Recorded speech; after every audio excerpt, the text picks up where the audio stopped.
You ever get that feeling that what we see is only the tip of the iceberg? Oh, Like definitely. there's this whole universe of knowledge and, experience is just beyond our everyday grasp. Yeah, that's kind of the territory we're diving headfirst into today. Right. We're about to explore some, well, pretty compelling firsthand accounts. Stuff that brushes against one of humanity's oldest questions. Are we alone? Hmm.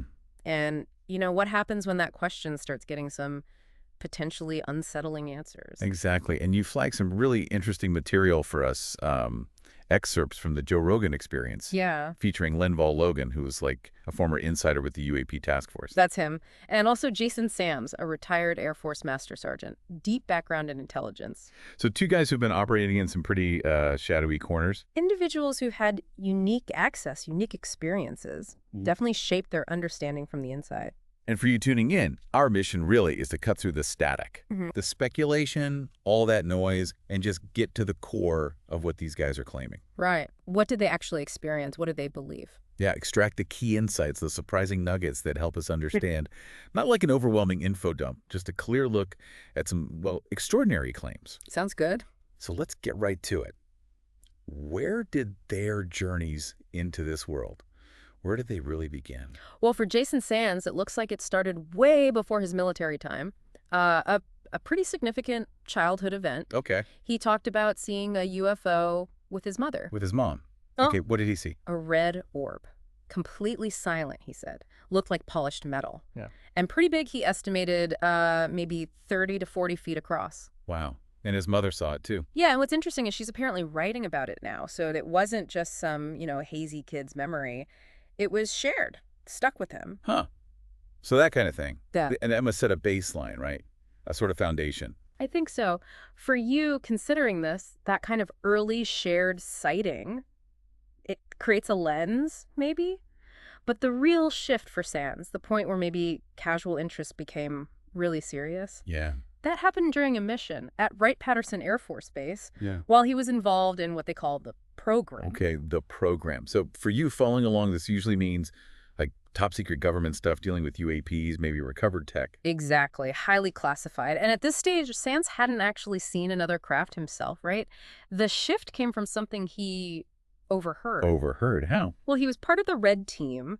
And, for you listening, the Red Team is usually the group that plays the adversary, tests security. Gotcha. Part of his job involved intercepting phone calls, and he picked up calls discussing an NHI presence. NHI, non-human intelligence. Right, inside labs at Wright-Patterson. And Sands made a point of saying these interceptions were, recorded properly. They'd hold up serious stuff being discussed. Okay, so not just hangar gossip. These were intercepts. What were they actually saying? The specific call he described, it was two people talking about a recent interview, an interview with an NHI, who they called an EA. EA, like EAN. That's how it sounded, yeah. One person was relaying the details to someone else, maybe higher up, maybe part of their team, like a debrief. A debrief of an NHI interview. Okay, what was the gist? What did this EN want? The key thing, according to Sands, was a demand. The NHI wanted their equipment back. And prisoners. Prisoners. Whoa, okay. That's a loaded term. Definitely. And the message was clear. Return them or face consequences, bad things, potentially even death. For you processing this, it suggests a relationship, maybe tense, but with demands, rules, consequences. So prisoners was the implication they were holding actual NHIs. Yeah. Or just the tech. Sands strongly suggested both. The prisoners likely meant the captured NHI tech and maybe non-human biological entities themselves. And that just opens up a whole can of worms, doesn't it? Potential conflict negotiation. Right. And it leads straight to the next question. How did they get this stuff? Which brings up retrievals. Ah, the crash retrieval stories. Yeah, Sands mentioned he was approached early on about possibly joining a retrieval team. And what was his take? His reaction was pretty visceral. He called the idea gross. Said he had major safety concerns, especially about handling biologicals from crash sites. Gross. That gives you a sense that maybe things weren't exactly handled with pristine lab protocols. Probably not. Suggests maybe unsterile, ethically murky conditions for handling whatever they found. Biological entities from crashes. Okay, but that always begs the question, right? If these NHI are so advanced, why are they crashing? That's the classic question. Rogan brought up the Tesla analogy, like, you don't expect a cutting-edge car to just die because of rain. Exactly. So what was Sand's explanation for that? He focused on Roswell, suggested a specific microwave radar waveform might have basically scrambled the craft's systems, interfered with the avionics. Microwave radar takes down an interstellar craft. Feels a bit simple, doesn't it? Like David and Goliath with a strong Wi-Fi signal. Well, Sands elaborated a bit. He mentioned Dr. Gary Nolan's research, suggesting the tech might be structured at a really tiny level, maybe molecular, Okay. making it potentially vulnerable to specific electromagnetic frequencies. He also used this analogy, like a non-magnetic metal suddenly becoming magnetic when you run a current through it. Right. And he tied that to the electrical storm happening during Roswell. So maybe a perfect storm, literally, of our tech and the weather hit a vulnerability. Rogan was pretty skeptical, though, wasn't he? He pointed out, like, lightning exists everywhere in space. Wouldn't they shield against that? Yeah, it's a fair point. It highlights how tough these explanations are for many people, you included perhaps, to just accept. Totally. But Sands countered that maybe NHI visits aren't constant. Maybe they come in cycles for specific reasons, so their craft might not be perfectly hardened against every single Earth hazard they might run into occasionally. It's still a stretch for me, but okay. Okay. It makes you think bigger picture, though. Why come here at all? What's the motivation? They kicked around a few ideas, not just grabbing resources, but maybe scientific curiosity, exploration, even like entertainment, things that drive us too. Intergalactic tourists. Yeah. That's different. It is. Another idea, maybe more sobering, was that they're monitoring us, watching our development, maybe worried we'll, blow ourselves up. Like farmers checking on livestock. That was the analogy, yeah. A bit humbling for you to think about our place like that. Definitely puts us in perspective. And Sands also mentioned those interactions he heard about in the labs. Yeah. Seemed very much on the NHI's terms. Right, like they insisted no humans be around when they worked, maybe for security, or contamination fears, or maybe they just don't trust us. Makes sense. Oh. Now, Sands got frustrated with just calling them NHI or aliens, didn't he? He said it lumps everyone together. Yeah, he really emphasized that. For you trying to grasp this, thinking it's just one group is probably wrong. He suggested multiple groups, maybe with totally different goals. Some good, some bad, some just... Possibly. Some maybe benevolent, observational. Others maybe more controlling, self-interested. Which then makes you ask, does our government even know who's who? Do they have the full picture? It's like trying to understand Earth by only talking to people from one small town. Exactly. And he used that interesting analogy, needing a priest to talk to God. Right. If people are claiming direct contact, why do we still need the government middleman? It challenges the whole top-down info control idea, doesn't it? Suggests maybe the really big stuff is happening outside official channels, which kind of leads into the more unconventional stuff they talked about, direct contact, the woo. Yes, the woo. People trying to, like, tune in, meditate, or focus their intention to make contact, even summoning.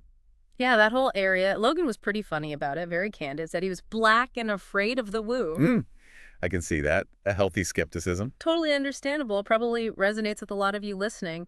He made a good point, too. Like, there's a difference between being open to something and actively chasing it. Like, forcing it might just mess things up. Could create interference, yeah. If it's a real phenomenon, maybe it's more subtle than that. And Rogan chimed in with that chasing the dragon idea. Right. Like, if you have one profound experience, you might spend your life trying to recapture it, maybe unsuccessfully. A warning about the psychological side. Definitely need to stay grounded.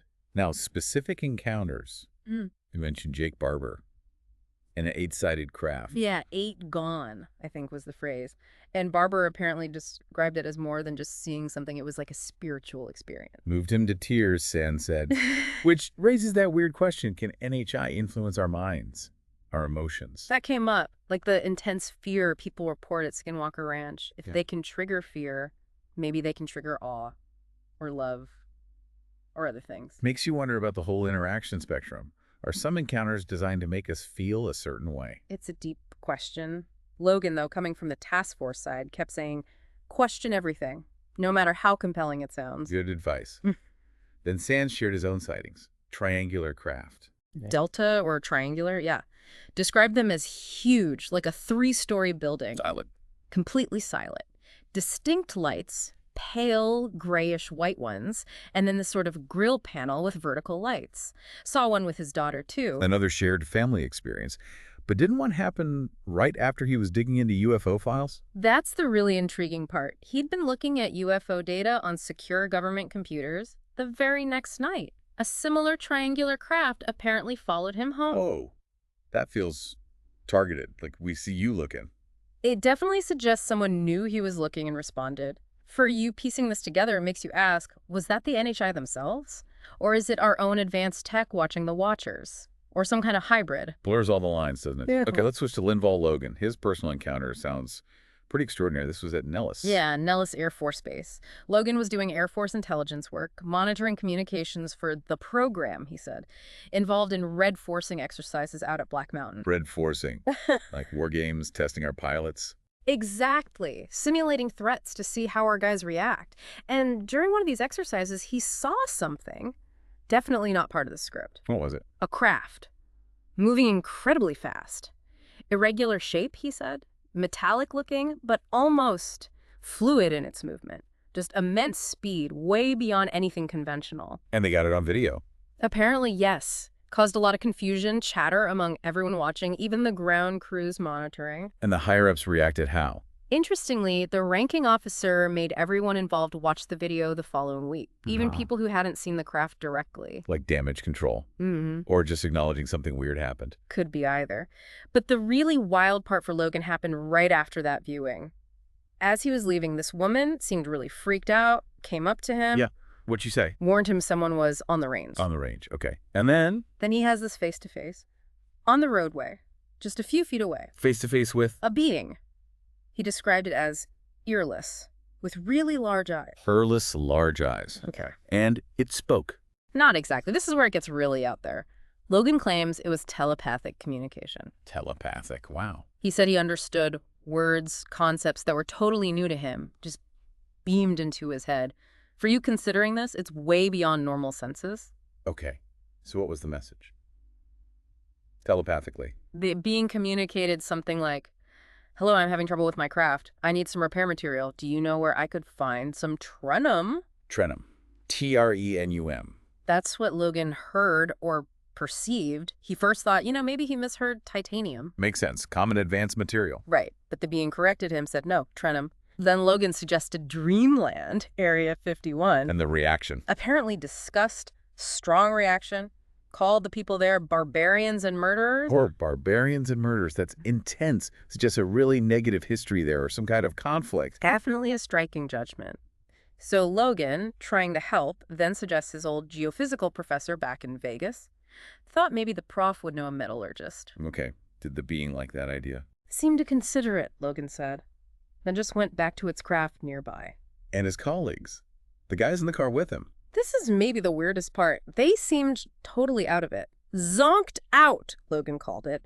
No memory whatsoever of this being standing right there. Like missing time.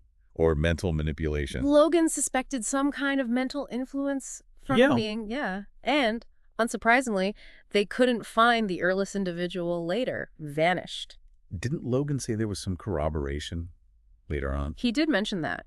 Said a background investigation, apparently involving David Grush, found 2 other people who knew parts of his story, verified some details, though he didn't say exactly what. Adds a layer, anyway. Okay, let's go back to Trenum, the material it needed. If it wasn't titanium, what was it? Did he get any more info? Oh, yeah. That telepathic download wasn't just the word. Logan described it like getting a Sears catalog of specs for the part. A whole spec sheet. Mentally. Apparently. Details about nanochanneling of energy, electrical and electromagnetic, inside the component, creating toroidal energy fields. So, for you thinking about this, it wasn't just needing metal, it was a complex energy device. Nanochanneling, toroidal fields. That's pretty specific advanced stuff. Incredibly specific. And Logan said he could actually relay these details later to scientists, people like Dr. Gary Nolan, Dr. Jack Sarfati. And they understood it. Found it plausible. Reportedly, yes. They found the descriptions, things like atomic level layering, energy stuff at tiny scales, scientifically coherent, resonated with their work. He even emailed DARPA about it. The fact that he, not being a physicist, could articulate that level of detail and have experts say, yeah, that makes sense. That's compelling. It really suggests he received complex technical data. And it stuck with him. He even told that story about Grush asking him to draw the Leo constellation. Right, and he drew it with a red star he didn't consciously know about. Exactly, which was later suggested might be Zeta Reticuli, and then later exoplanets were found there. It's just layer upon layer of strangeness. And the whole experience, it seemed to change Logan personally too, didn't it? Beyond just the info. He described it leaving him with this sense of shared consciousness, like a deep understanding of civility and a lasting peacefulness. So yeah, not just informational, but deeply transformative. Okay, shifting gears a bit, back to Jason Sands. Why does he think the government keeps such a tight lid on all this? His reason wasn't just about hiding tech from other countries, was it? No, Sand's main theory was different. He thinks the secrecy is mostly about covering up bad decisions, mistakes made way back. Bad decisions, like what? He contrasted how they'd handle, say, a crashed Soviet plane during the Cold War carefully, respectfully studying it, versus how Roswell was allegedly handled. Which was? Basically, disrespectfully chopping up bodies, treating the tech like a treasure trove to be plundered with no regard for who or what it came from. And the idea is, if other NHIs saw that, how we treated their people, their stuff, it wouldn't exactly build trust. Precisely. Sands believes Roswell was real, was badly mishandled right from the start, and that created this deep distrust and the need for decades of cover-up to hide the original. Well, screw up. Makes a certain kind of cynical sense, unfortunately. Yeah. They also ran through a bunch of other famous, and maybe less famous, weird events, didn't they? Yeah, they hit several key ones. The Kelvin photo, that diamond-shaped UFO pic from Scotland in 1990. Logan remembered seeing something like it way back in his first intel job. The Belgian wave, those triangles seen all over Belgium for like a year. Police reports, F-16s scrambled, radar contacts. Right, that was a big one. Logan also talked about being shown British AWACS radar data once. Unidentified targets moving at speeds that were just impossible for known aircraft. Wow. And they touched on the more recent drone sightings, the Trump administration's explanations. Logan and Sands weren't buying them. Especially with all the citizen reports, right? Things that look like drones but are silent, no rotor wash, splitting into multiple objects. Exactly. Highly unconventional behavior. Of course, Sands also threw in that reality check. The challenge is always sorting genuine unknowns from misidentifications, or even hoaxes. He told that funny story about people faking sightings for a camera crew. Yeah, got to keep that critical filter on. For you listening, it's key. Did they touch on underwater stuff too, USOs? Briefly. Mentioned Commander Fravor's story, again, the big object under the divers during that torpedo exercise, that transmedium idea. Right, moving between air and water seamlessly. And Logan said he'd seen footage, classified stuff of a huge object moving underwater, something that dwarfed any known sub. Huge. There was also talk about that controversial video, a disc supposedly entering the Caribbean. No splash, no rooster tail. Debate about whether it really went underwater or was just a visual trick, but it points to the oceans being another potential area of activity. So much we don't know. Okay, finally, they got into some of the more out there theories, right? Different types of beings, origins. Yeah, the conversation went there, mentioned the tall whites, those rumors of a base out in Nevada. The reptilian idea came up, with a note about how much resistance and ridicule that one gets. Yeah, that one's always controversial. Mantis beings got a brief mention too, another recurring type in some accounts. And Logan pointed out his own sightings, triangles and stuff go back to his childhood. This isn't new. And just the sheer scale of the universe, right? Trillions of stars. The odds favor other life. Absolutely. Which opens the door to UAPs being, well, anything. Extraterrestrial, sure, but maybe interdimensional, maybe even some kind of aquatic intelligence from here, or something we can't even conceive of yet. The interdimensional thing, that comes up a lot with the way they appear and disappear, right? Yeah. And the whole bigger on the inside reports. Exactly. Those aspects, plus the reported speeds, like 16,000 miles per hour plus, really push the boundaries of normal physics. Logan also mentioned pilots being worried, safety concerns, but having trouble reporting things officially. Yeah, the stigma is still there for commercial pilots. He also talked about how he ended up on the UAP task force, kind of unexpectedly, and how David Grush was really keen, surprisingly keen, to get involved too. Shows it's being taken seriously at some levels. And both of them hammered home that point. Right. There is clear, high-res, classified video and photo evidence. Stuff that defies explanation. Absolutely. And the reason it's not released, they suggested, isn't just about protecting secrets, but because they genuinely don't know the threat level. Is it dangerous? Benign? They don't know. And this stuff has been analyzed to death, right? Trying to debunk it. Rigorous analysis, yeah.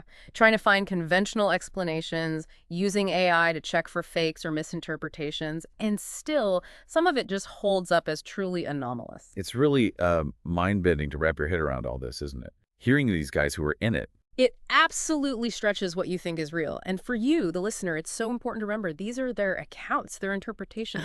Compelling, yes. But they should spark critical thought, more questions, not just blind acceptance. Totally. But you can't ignore the patterns, the themes that keep coming up, Yeah. the secrecy, these encounters with different kinds of beings, tech that just seems impossible. Yeah. The sense that reality is like way stranger than we think. Mm-hmm. This deep dive into what Logan and Sands shared, it leaves you with this profound sense of the unknown, really. Mm-hmm. And maybe the biggest question for you to chew on now is, if even some of this is true, what does that mean? What basic ideas about our place in the universe do we need to seriously rethink? Yeah. What are the implications for us, for humanity, if we're not alone, and the interactions are this complex and weird? It's definitely a lot to think about. Hopefully, it just makes you want to dig deeper, keep exploring these mysteries.